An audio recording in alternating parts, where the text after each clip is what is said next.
বৌমা, তোমার দেখতে তো ভালোই আছেন, কিন্তু নাকটা খানিক বেশি লম্বা। হ্যাঁ কাকিমা, কিন্তু তাও কি কন্ত মোর মানসির ব্যাপারে নাক গলেবার একটুও স্বভাব নাই। ওই যে মা বাপের শিক্ষা আর কি। তাই বৌমা, তোমার বাপের বাড়ি থেকে বিয়ের সময় কি কি দিলে? কেন দেখি ধরছেন না? এই যে মুখ আজ তো একটা মানসিক পাঠাইছে, আর কি না গেলে হয় তাই।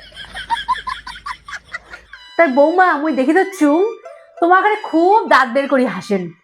আচ্ছা কাকিমা, আমার বিয়ের দিনের ছবিটা তুমি দেখলুম, তোমরা এখানে মুখ কান খুব গোমরা করেছিলে। কেন সেদিন কি কিছু হয়েছিল তোমার? কোটে না তো। তাইলে মাঝে মাঝে খানিক হাসিবেন, ভাল লাগিবে। হ বৌমা, তোমার ফিরে রান্না বান্না করি পান তো?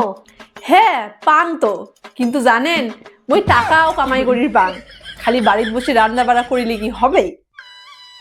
তাই তোমার চাকরি করেন, মাসে ফির কয় টাকা বেতন পান?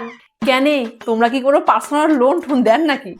না না, তোমরা এত একটা পার্সোনাল কথা কিছু করছেন, ওর জন্য বলুন আর কি। খতম। তাই বৌমা, নতুন শ্বশুর বাড়ি ফির কেমন নাকি ধরছে? কেমন আর নাগিবে, তোমার যারা নিজের বাড়ি ছাড়িয়ে প্রথম প্রথম শ্বশুর বাড়ি আসিয়ে রয়েছে, তোমাকে যেমন নাগছে মোকেও মনে নাগি হচ্ছে। तेरा तो गेम बजाना पड़ेगा। তা বৌমা, এলাকার চেংড়ি বেংড়ি কিন্তু সংসার সামলে জানে না। তাই তোমাকে তোমার শ্বশুর শাশুড়ি দেখেন কিন্তু। হ্যাঁ, কিন্তু কাকিমা তোমার তো আগের দিনের চেংড়ি, তাও শুনলাম তোমার শ্বশুরিক এলাও বলে বুড়লি বয়সে একলাই রান্ধি বাড়ি খাবার নাগে। खत्म। তাই বৌমা, তোমার শাশুড়ি দেখলুম, তোমার এই বাড়িতে আসবার পর থেকে তোমার শাশুড়ি দেখুন খুব খুশি হয়েছে। হ্যাঁ খুশি তো হবে, পার্মানেন্ট একটা কাজের লোক পাইছে যে। তোমার মা বাবা তোমার কাজ করা বা কেমন শিখেছে কাজ জানে, কিন্তু তোমার কথা কোয়া খান ভালোই শিখেছি।